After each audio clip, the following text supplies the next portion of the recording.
මං ගත්ත වොෆල් මේක එකක්.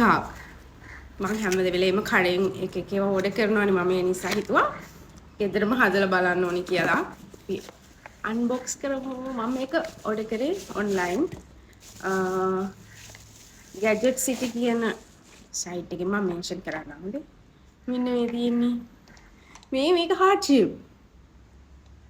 ස්වීට් නේ. try කරලා බලමු හොඳේ. මම මේකට දැම්මා පාම් පිටි, බිත්තර, ඊට පස්සේ ෆ්‍රෙෂ් මිල්ක්, ඊළඟට වැනිලා චුට්ටකුත් දාලා හොඳට මෙන්න මෙහෙම බ්ලෙන්ඩ් කරගත්තා.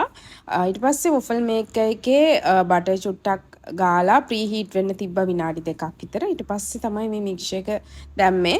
ආතරම් පළවෙනි ඒවා මම හරියට මේ හැඩේ ආවේ නෑ. හරියට මං ඒක දාලා නැහැ. ඊට පස්සේ හදපු ඒක තමයි මේ තියෙන ලස්සන හાર્ට් ෂේප් එකට ආවේ. ලස්සනයි නේද?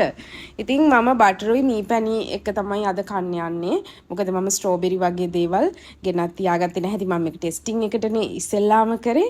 ඔන්න ඔය විදිහට තමයි ආවේ. ෆයිනලි හදලා ඉවරයි. මේ තියෙන්නේ ලස්සනයි නේද?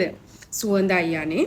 ෆ්ලෆි පෑන්කේක් වගේත් මට තේරෙනවා. කාලා බලමු.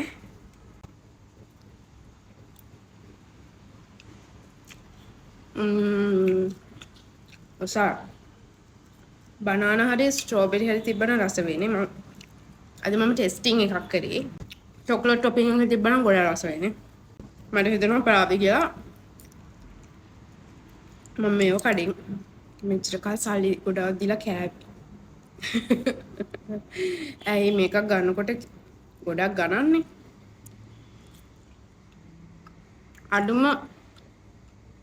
අඩුම තැනකින් ගත්තත් 750ක් 800ක්වත් වෙනවා.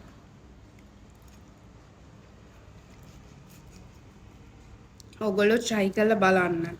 අපිට මේ ඔෆර් මේක ගැන හරිම convenient. කිසිම කරදරයක් නැහැ. මම ඒක ගත්ත එක මෙන්ෂන් කරාවල ගිහින් බලන්න. රසයිති. bye.